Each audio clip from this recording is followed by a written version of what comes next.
Welcome. I'm Alice Alicia Jones, and this is another one of the series of my videos called Living Consciously. And I'm continuing where I left off last Wednesday.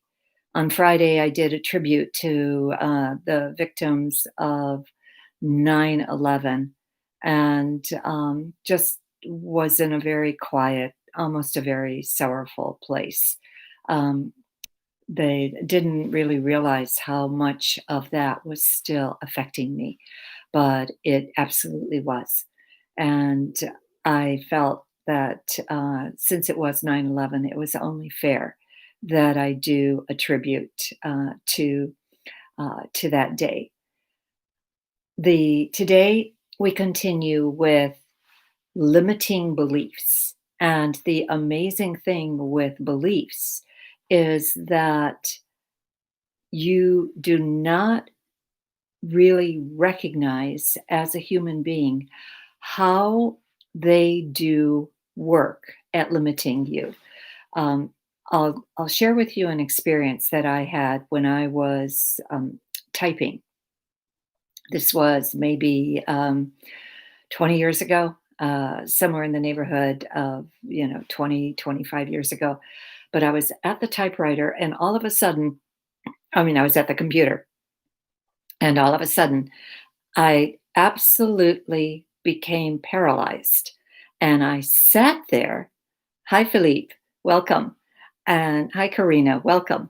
And I sat and absolutely was paralyzed for maybe 20 minutes. And during that time, visually, what went through me was this shroud unwrapping, like a linen shroud that was had almost like medicine in it, almost like plaster of some sort, the type of medicine that people would have used in ancient times, something to heal you. And I felt this shroud releasing from my body. And for the entire 20 minutes that I felt it, there is nothing I could do. I could not move. I stared straight ahead. I couldn't continue typing. I couldn't move my head. I couldn't move parts of my body. I was just completely immobilized. And what I recognized is that uh, I didn't know what was happening to me, but certainly afterwards, I said to my guides, I said, "What was that? What had just happened?" And they said, "Those were moldy feelings that no longer serve you." And I thought, wow, that must have been a huge release of feelings. And so they were feelings based on what I believed to be true at the time. But these were feelings, beliefs that no longer worked for me. So what do these beliefs do to you? How do they constrict you? How do they bind you? How do they choke you? How do they box you in? Hi, Charmian. Welcome. Hi, Adrienne. Welcome. And they it's like these are I can just tell you some of the images that I have seen around people or images that I have read about. When you are in a space where you are nothing but cons- uh, held back by a parameter of beliefs that you believe, and you cannot be budged from those beliefs. That parameter could relate to anything. It can be social, it can be emotional, it can be cultural, it could be educational, it can be anything. But how you look energetically is you look as if you have a black box around your energy field. And that black box is thick. It no longer is anything that it's like you can't expand beyond that black box. You can't move beyond it. One of the things that I have personally seen more often than not is a black band around the throat chakra. Sometimes black, blue, black, blue. So it's like where the normal color of the throat chakra was trying to come through, but the throat chakra is the part of you that's aligned with your divine truth. It's the part of you that aligns with the God part of you. And this when I do see that, then I know that the person is having a very difficult time speaking their truth, but not on an ego level, on a divine level. And it could be that um, whatever is holding them back is not.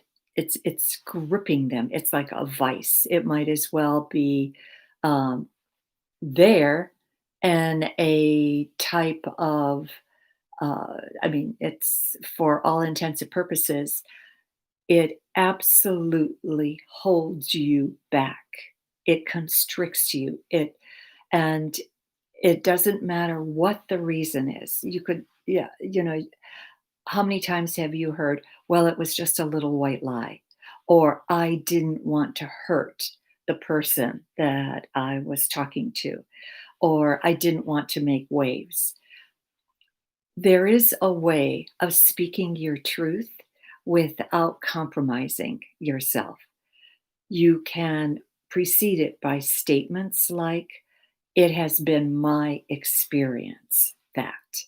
I know, and even in presenting the videos that I'm presenting, my intent is not to try to convince anybody. It's really trying just to share the experiences that I've had.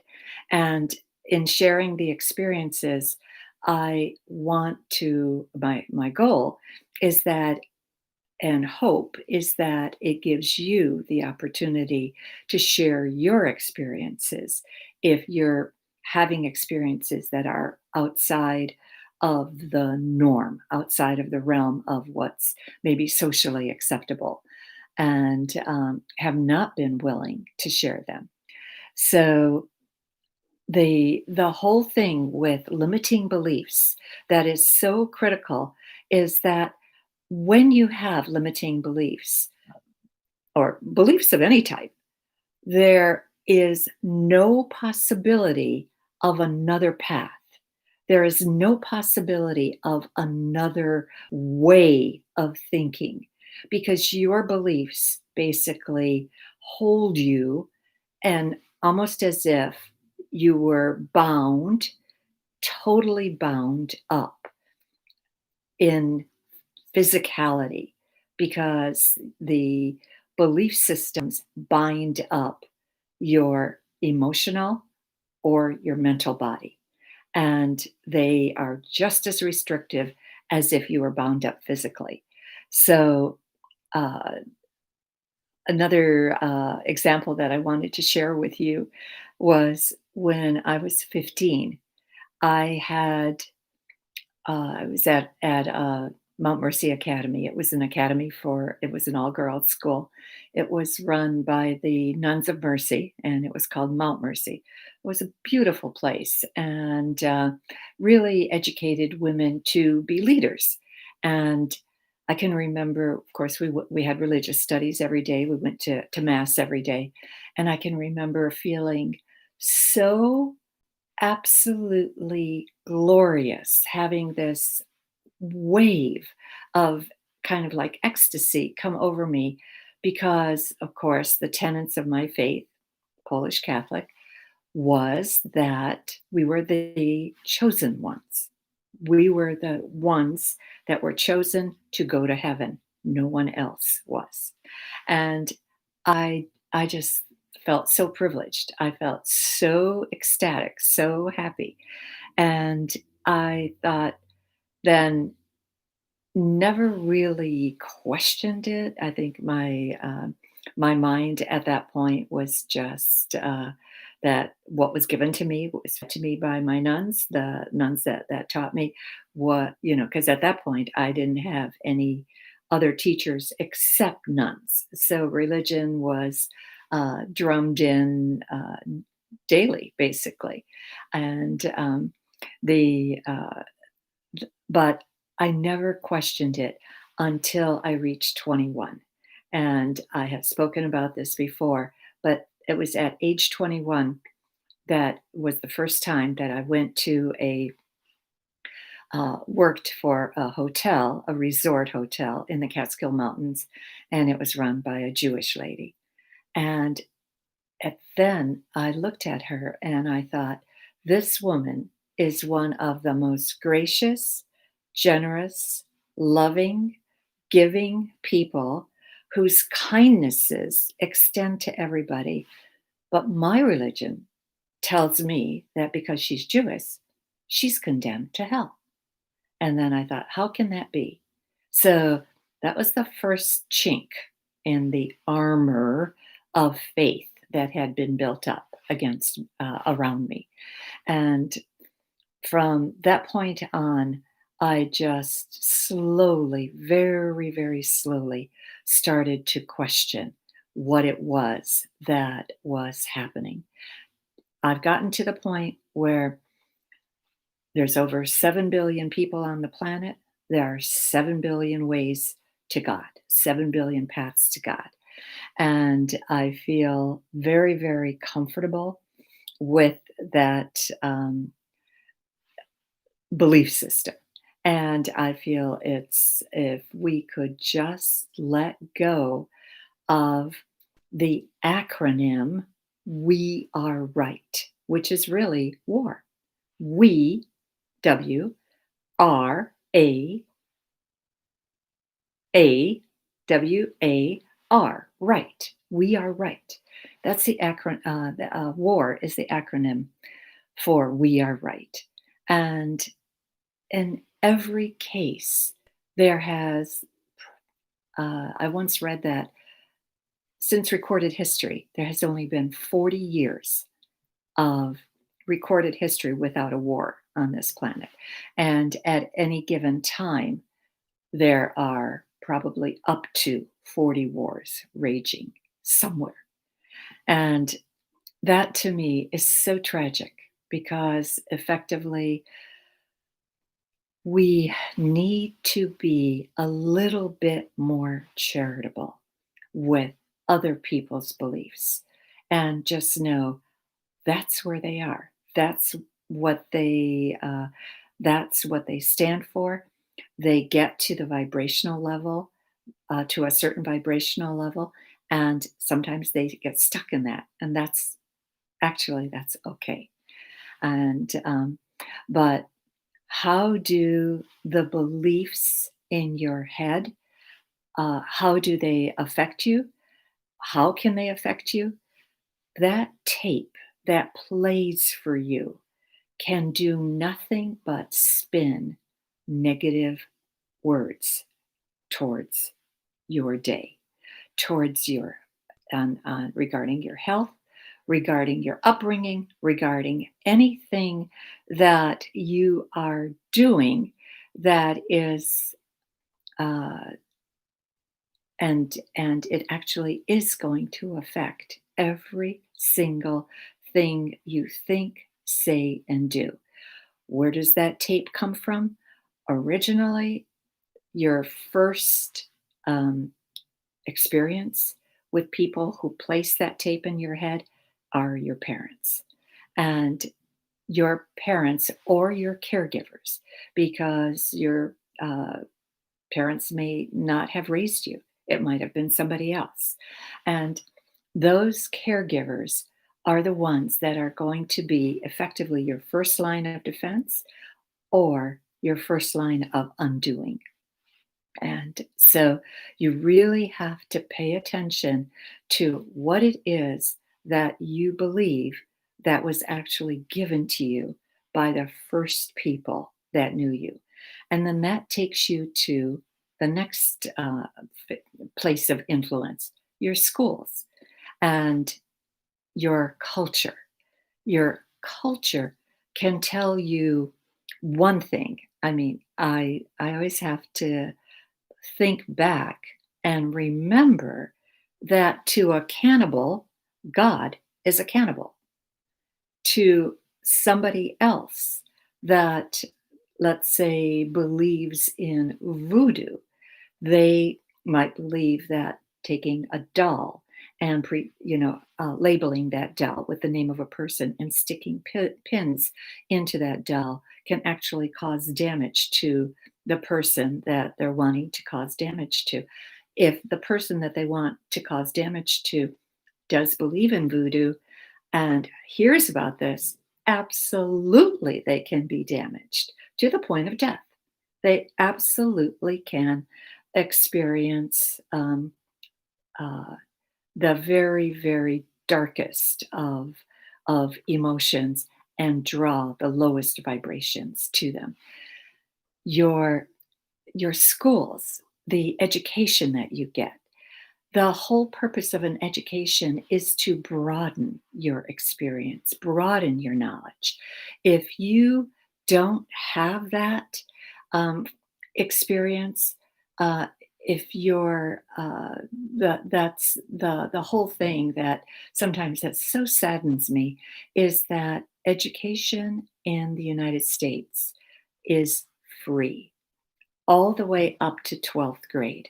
All you have to do is take advantage of it. And in some states, if you're a member of that state for at least a year, then there are parts of your college that also are free, whether it's 2 years or 4 years. Um, it's to me, it's just incredible that they say that youth is wasted on the young, but there are so many youths that are throwing away their education. They are not doing anything uh, with it, which truly is tragic because it is free and it's up to you to apply yourself. The next thing, your culture. Uh, your culture may be one who is very much in tune with nature, and it may be one that is just striving for material goods. Your culture is absolutely going to influence the way you think, the way you feel. And then, of course, your religious training is going to do that. And last, which is getting more and more prevalent, social media because right now I read different statistics and I never know what statistics. I've been told that you can make any statistic say anything that prove anything you want it to prove. But the last thing I read was that more than 50% of the people are getting their news from social media.